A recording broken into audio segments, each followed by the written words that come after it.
फूलों से सजी गाड़ी और रूबी की विदाई हो रही थी।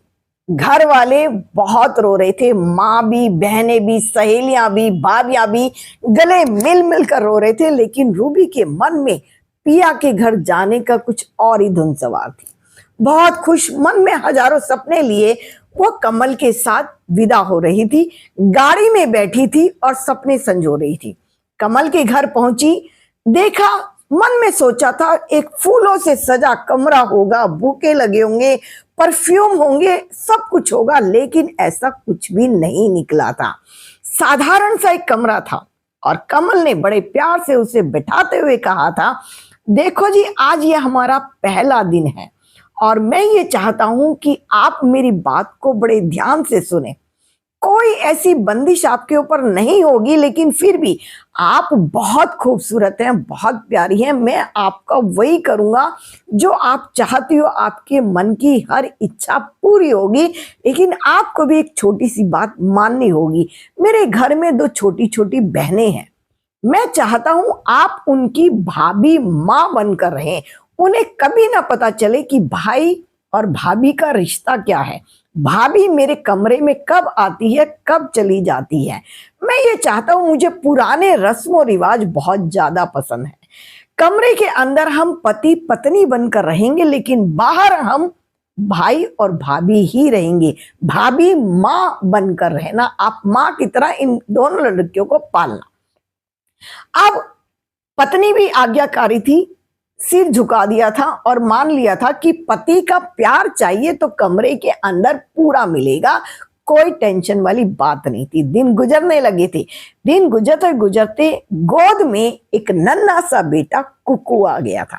अब कुकू इतना प्यारा था कि उसे लेकर दादी सारा दिन खेलती रहती थी, बातें बनाती रहती थी, सुलाती थी, नहलाती थी, धुलाती थी और खुश रहती थी। धीरे से एक दिन पति को कहा, सुनते हो जी, हम शादी के बाद भी कहीं नहीं गए हैं, क्या इसको लेकर कहीं घूमने चले? मेरा भी मन करता है कि मैं कहीं बाहर घूमूं। मेरी सहेलियां स्टेटस पर बहुत अच्छे अच्छे फोटो भी लगाती हैं। अच्छा, तो मम्मी से पूछ लेना। और जैसे ही सासू माँ से बात करी थी, सासू माँ ने तुरंत कह दिया था, मैं अपने पोते को कहीं पर भी नहीं भेजूंगी। 1 साल के लिए तो तुम अपना पीहर भी भूल जाओ। सर्दी है, गर्मी है, बरसात है, फूल सा मेरा पोता, अगर इसको सर्दी गर्मी लग गई तो कौन संभालेगा? इसीलिए पल्ले में गांठ मार लो कि कहीं पर भी नहीं जाओगी। अब रूबी चुप हो चुकी थी।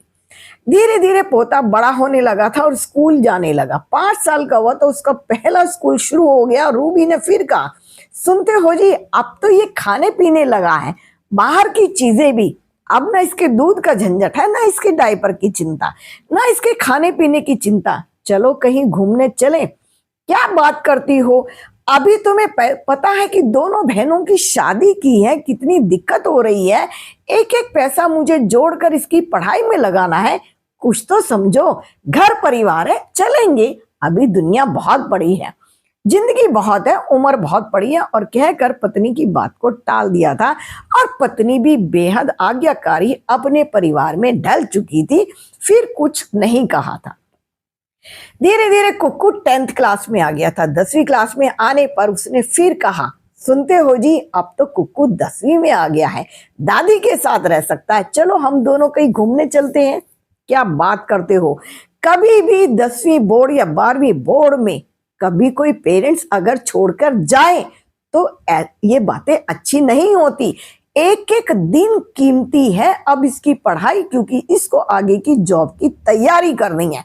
बोर्ड के एग्जाम में तो मैं इसे हरगिज छोड़कर नहीं जाऊंगा। और कैसी माँ हो तुम? बोर्ड के एग्जाम में कभी कोई घूमने जाता है क्या? ये बच्चों के एग्जाम नहीं, ये माँ बाप के एग्जाम हुआ करते हैं। पत्नी फिर चुप हो गई थी और उसके बाद कुकू धीरे धीरे बड़ा हुआ और अपनी जॉब की तैयारी में लग गया था। सुनो जी, अब चलते हैं। अब तो कुकू बड़ा हो गया है और अपनी जॉब की तैयारी में है। कैसी बातें करते हो? अब तो बेटा ही हमें घुमाएगा, बड़ा हो गया ना, और जब ये कमाएगा तो हमारे ऊपर लगाएगा, बेटे के साथ ही घूमने चलेंगे। पत्नी चुप हो गई थी और सपने संजोने लगी थी। क्या पता बेटा ही हमें घुमाने के लिए लेकर जाए और तब हम घूमने के लिए जाएं। उसके बाद जैसे ही उसकी शादी हुई थी, जॉब लगी थी और उसकी शादी हो गई थी। शादी उस लड़की से हुई थी जिसके साथ ही वो जॉब किया करता था, उसी के साथ रहने वाली उसकी कुलीग थी। लड़की बड़ी सुंदर और बड़ी सुशील थी। शादी के अगले दिन ही वो सूटकेस उठाकर चलने लगे थे। तभी माँ ने पूछा था, बेटा कहीं जाने का प्रोग्राम है?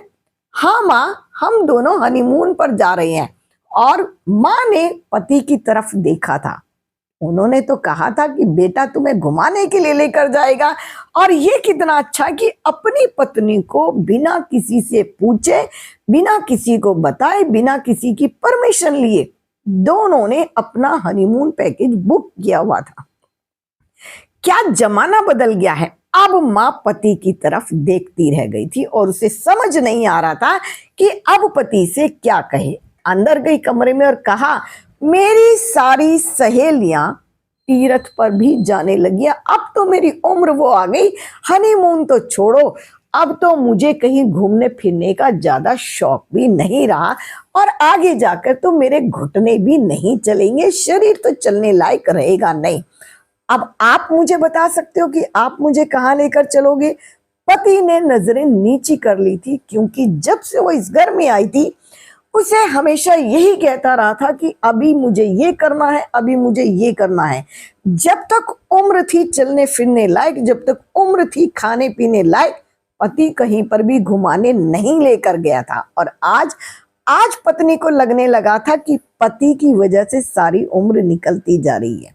तो आप भी मुझे कमेंट्स करके बता सकते हैं, किस किस के साथ, किस किस के घर में, किस किस के पड़ोस में, या जो मेरी उम्र की मेरी बहनें हैं उनके साथ ऐसा हुआ कि उम्र को टालते चले गए, घर को देखते चले गए, गृहस्थी को संभालते चले गए, और अपने मन में ख्वाहिशें दबी रह गई।